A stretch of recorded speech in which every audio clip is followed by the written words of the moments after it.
What is good? Osiris here, stuck in the middle. Thanks for joining again. The verdict for the Jussie Smollett case could come down any moment. I'm recording this on December 7th. But the whole case has been crazy, from the accusations to where we are today. And it also encapsulates the progression of me over the last 3 years. Can you believe it's been 3 years? But this craziness in the courtroom, I mean, it's just unbelievable. Good afternoon. I'm Erica Sargent. And I'm Brad Edwards. Breaking news now. Courtroom drama in the Jussie Smollett trial. Tears and calls for a mistrial. A wild few moments in the courtroom, and it happened during a sidebar conversation with attorneys from both sides and Judge James Lynn, who's the judge in the Jussie Smollett trial. One of Smollett's attorneys, Tamara Walker, she asked for a mistrial in this case because of a comment that Judge Lynn made. And then she accused Judge Lynn of physically lunging at her in the courtroom. So Tamara Walker claimed the judge physically lunged at her, and I didn't see it, so I'm not siding with anyone. I'm just saying this is crazy. Physically lunged at her. The judge said when she used the word mistrial on these grounds, he was so stunned, he didn't know what to do. Tamara Walker appeared close to tears and left the courtroom with her mother. Tamara Walker is a Johnny Cochran protege. And when you think about that, I guess it all makes sense. It doesn't fit. I can't put it on.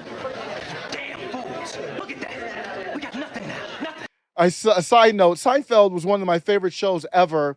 I go back and watch, literally every episode has something like, oh my gosh, I can't believe they did that. You can't do that now. You know, times change, things change. I was watching Eric July the other day. He made such a great point. Remember the 90s where you could just have humor and watch the shows you like In Living Color, Martin, Friends, Seinfeld, and you could make fun of almost anything? Man, the 90s were good times, but the 2020s have not been good for poor Jussie Smollett. Your trial probably isn't going well if one of your defense attorneys is walking out of the courtroom. I'm no legal expert, but if your defense attorney is walking out of the courtroom nearly in tears with their mother consoling them, reportedly, you're probably not going to get off on that case. They have a dry run of him in the video allegedly trying this whole stage thing. He used the check. It's not looking good. Lids had the perfect reaction yesterday. A lot of this stuff, I'm like, what is happening? Not just with this case, but in our world. What is happening right now? Attorney left with her mother. What is happening? If he's not found guilty, I haven't followed this one closely, so I'm not going to claim any expertise. I've followed some of these cases really closely. This one I have not. But it just seems weird if he's not found guilty here. What is happening? But here's my takeaway. It was not about his guilt or not. My takeaway is my transformation. When this stuff went down 3 years ago, I wasn't doing a YouTube channel. I was just a normal blue-pilled NPC. I wasn't a full NPC, but compared to where I am now, I was a walking, drooling NPC, period. And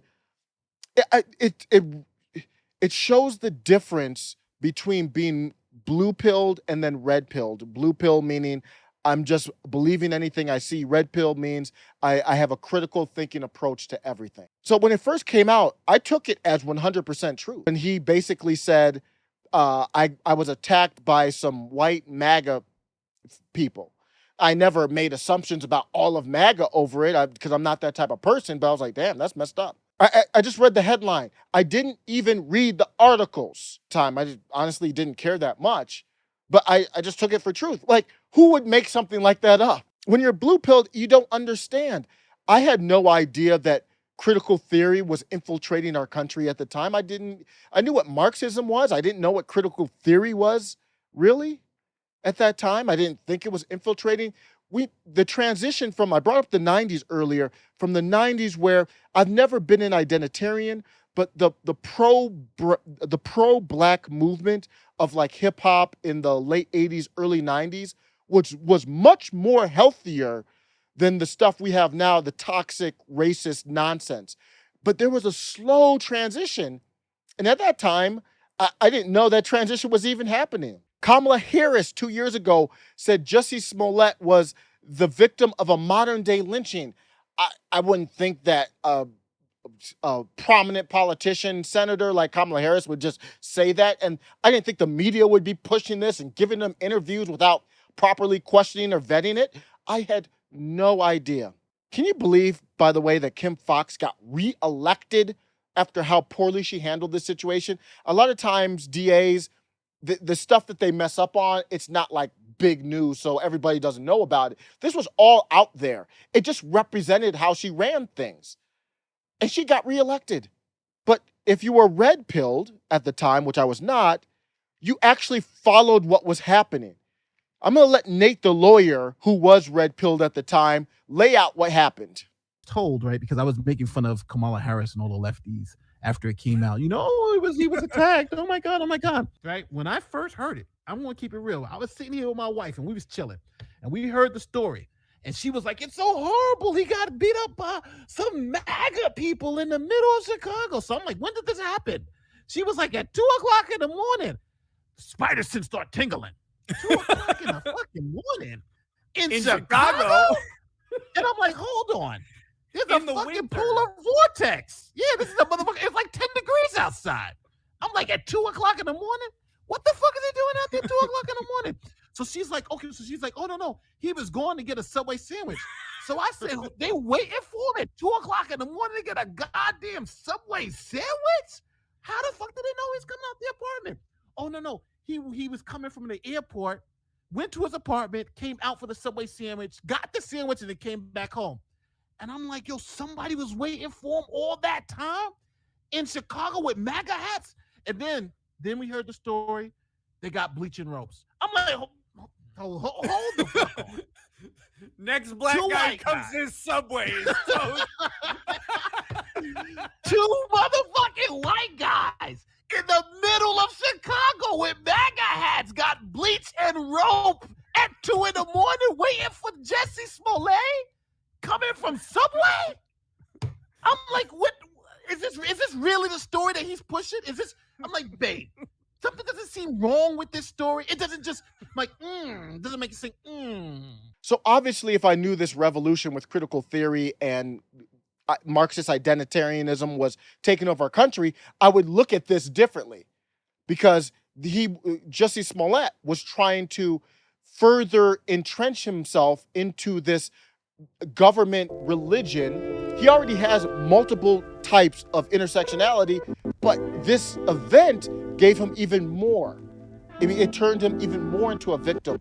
And that's why this is like a religion. But do you see how dangerous it is to be blue-pilled and not red-pilled? I just read the headline and thought it was true. Imagine if I was somebody who was like, you know what? I'm blue-pilled. I assume what happened to Jussie Smollett was true, and now I hate all of MAGA because that represents MAGA. That's a lot of people in this country. Now take that blue pill to what's happening today. Everything that's happening today.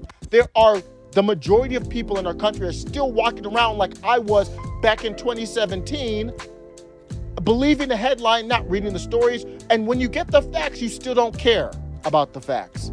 Everything that's going on with the pandemic, you can't be looking at this stuff with the blue. You have to be looking at it with a critical mind and be fair-minded about it.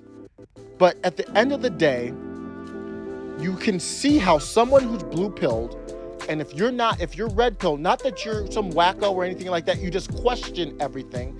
Like you might be questioning, well, why do I need to do this? That doesn't make sense.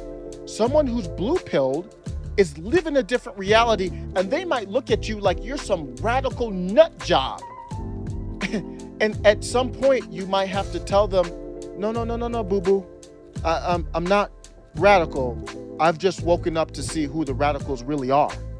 Let me know what you think. Take care.